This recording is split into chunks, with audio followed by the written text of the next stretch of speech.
Gentlemen, thank you. A very good evening. Some of you know about us at the European Jewish Association, some of you don't. So to start off the evening, we just have a short introductory video about the European Jewish Association. Then we'll start the evening's program. So thank you, and I'll be back to you in a second. What is the European Jewish Association? The European Jewish Association fills an essential role, working in conjunction with European institutions, the Parliament and regional and national parliaments, combating anti-Semitism in all its forms. It's the fastest growing Jewish advocacy organization in Europe with a growing number of communities across the continent. We empower Jews. We represent at the highest levels of politics and diplomacy. Europe without Jews would not be Europe. Belgium wants a European strategy, a European strengthening of the fight against anti-Semitism. With the European Commission, we have launched a campaign to debunk online hate speech and conspiracy theories, particularly anti-Semitic statements.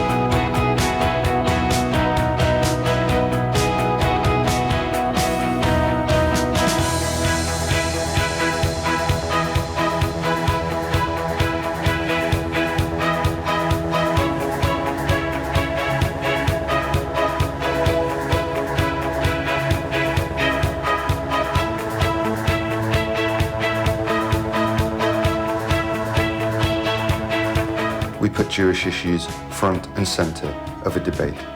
We ensure that the Jewish voice is heard and represented in the corridors of power. We must ensure that Jews feel at home in Europe and that they're proud of being European citizens.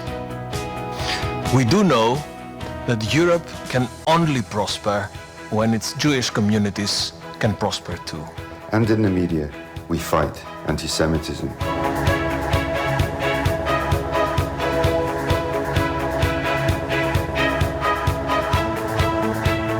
We provide support for every Jew that needs it. We inaugurated 26 mass grave sites across Europe. We operate medical lending centers in 20 locations across Europe.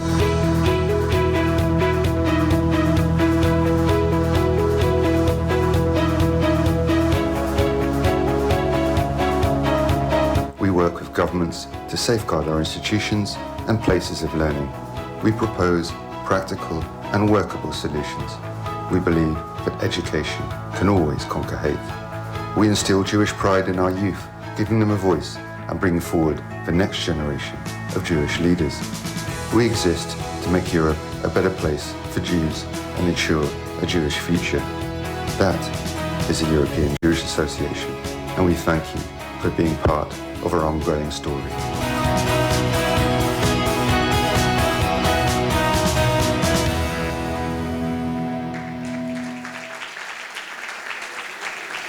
Excellencies, ladies and gentlemen, welcome to the EGA Gala Dinner. It's been a long day. We've talked, we've pledged, and now we eat. But before we sate our stomachs, we have a representative from the President of Poland, His Excellency Andrzej Duda, to welcome you here on behalf of the President. Ladies and gentlemen, Mrs. Agnieszka Lenartowicz-Wicik. Thank you, Agnieszka.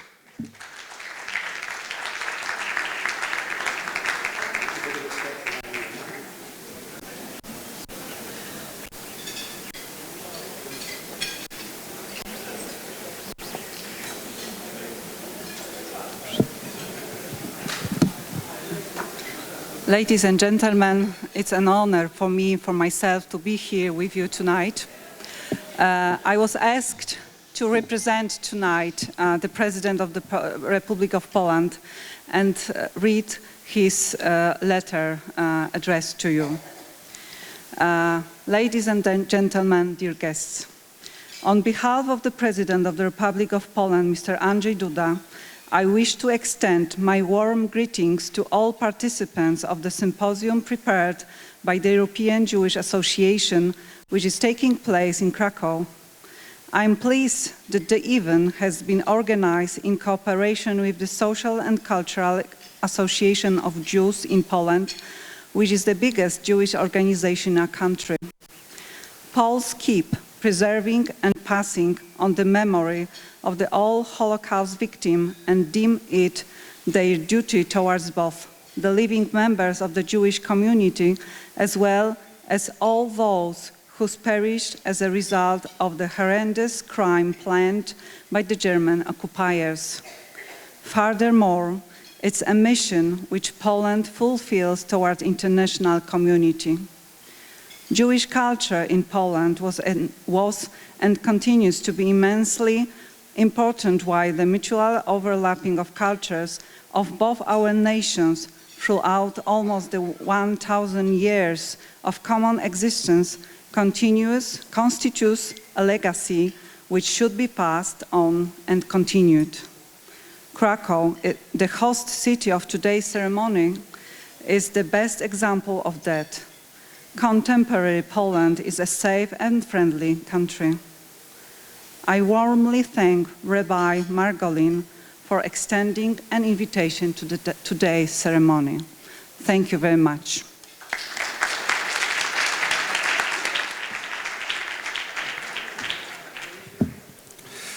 Thank you, Agnieszka, for those warm and important words from Mr. President. Mr. Puda is a tremendous friend of the Jewish people and was ready to defend Jewish rights in Poland when they were under threat recently. It wasn't needed in the end, but we will remember that willingness always. Please bring back our warmest greetings back to Warsaw.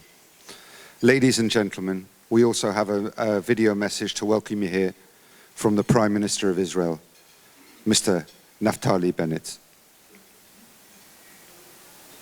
My friends, I thank you for taking part in this important gathering.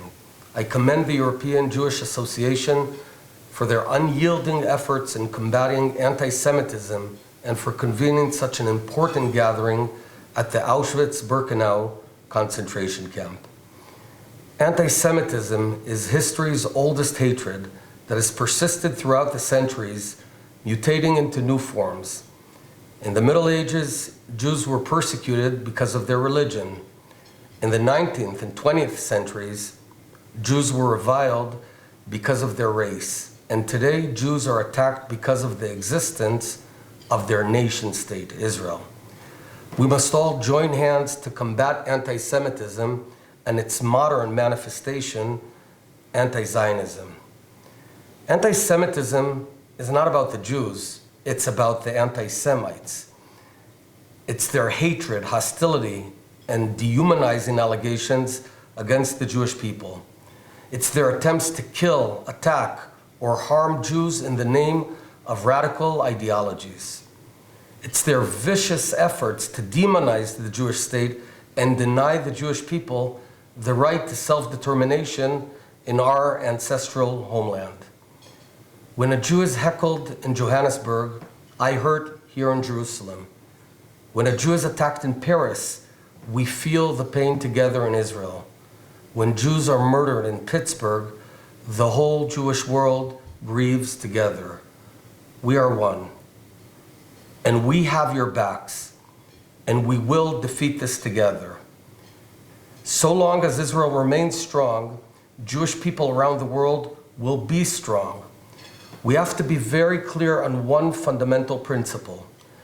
Jews should not be fighting anti-Semitism alone, which is why this gathering is of such great significance, and I commend all of those here to taking action. It's harrowing that there needs to be a conference about anti-Semitism in Auschwitz so soon after the Holocaust. The wound is fresh. The hatred still lingers, but our resilience is stronger than ever. We must not be silent. We must hold our heads high, and we must be proud about being Jewish 10 times more than others may hate us for it. Thank you.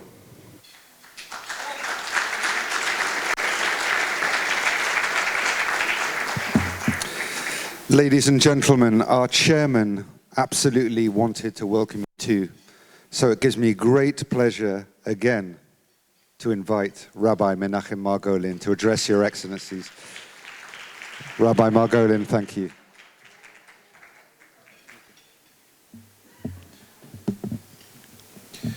distinguished guests, ladies and gentlemen, Chief Rabbi Lau, local rabbi of Krakow, Chief Rabbi Gurari, Chief Rabbi of Montenegro, Rabbi Ari Edelkop, my colleagues from across Europe.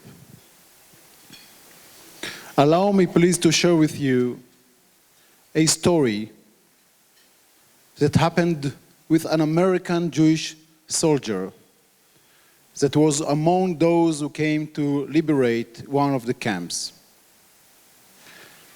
He arrived at the camp and he saw a child crying. He came over to the child, was trying to find out why he is crying. And someone told him, you see, this child is crying for days. It cannot be stopped. He was asking, but what happened to him more than the others? And they said, just a few weeks ago, a Nazi soldiers were playing with his family in terms that he called up the father of this child. He was hanging him while he was standing on the chair. And then he called this child and he said, I know that in Judaism, respecting parents is something important, isn't it? The child said yes. And the Nazi said, now you are going to be the one to push the chair and make your father to die. Otherwise, I will kill you both. The child did not want to do so. But the father was the one to insist, and he told his son, my dear son, I do want you to respect me. Do it, because otherwise you will be killed too. And you are the only child left in our family. I would like you to build a family. And at the end, the child did not have a choice, and he did so. And he said, since then, the child cannot stop crying. That was just one of the things that the children in the concentration camps have to be choosing when there are different options. The soldier continued, and he saw another child asking for food. But the orders were very clear. The soldiers are not allowed to give food to the prisoners because it can be dangerous for them to eat too much after a long starving period. He was trying to speak with the child, knowing that he cannot give him any food. And the only thing he felt he could do is just to give a big hug to this child. So he has done so. For a few good moments, the soldier was holding the child, closing his eyes and just giving him love through this hug. After a few minutes, the American soldier opened up his eyes and he saw a line of kids waiting. He was trying to understand what do they want until he realized that all of them would like to get a hug. The soldier spent a good long time to hug each one of the child that was waiting on this line. And they all stated and said, it is for years that we are just humiliated. We are insulted. We are disrespected. No one ever expressed any love toward us in the last few years. Many years later passed, and the soldier received letters from different children who grew up and said to him, this is thanks to your hug, thanks to your loves, we were able to rebuild ourselves, build our own families, and continued our life. Dear friends, ladies and gentlemen, today we do not need to risk our life when we choose to respect our parents. Today we do not need to risk ourselves when we give a hug or love to other people in need. Standing here today to commemorate the Kristallnacht, This is just another good occasion for all of us to remember how significant can be even one good action, one time of expressing love towards another fellow, one time of giving a hug to a person in need. If each one of us will try to do an extra good deed, an extra love for another person, there is no doubt that we will all be able to see much better world to come. So I encourage all of you, especially tomorrow after visiting the concentration camp in Auschwitz in Birkenau, to think if it was easy to manipulate millions of people to perform so bad things, how easy it can be to manipulate or to mobilize hundreds of millions of people to do positive acts. Each one of us, each one of you, we all could influence even one more person to do good deeds, and the world will be a much greater place. Thank you very much, all of you.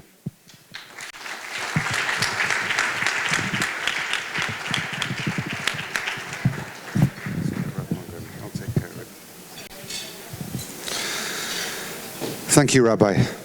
And ladies and gentlemen, we will catch you after you've enjoyed some more food. Thank you so much, and I'll be back to you later.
You feel it too. I wonder what it's like to be loved by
to idzie?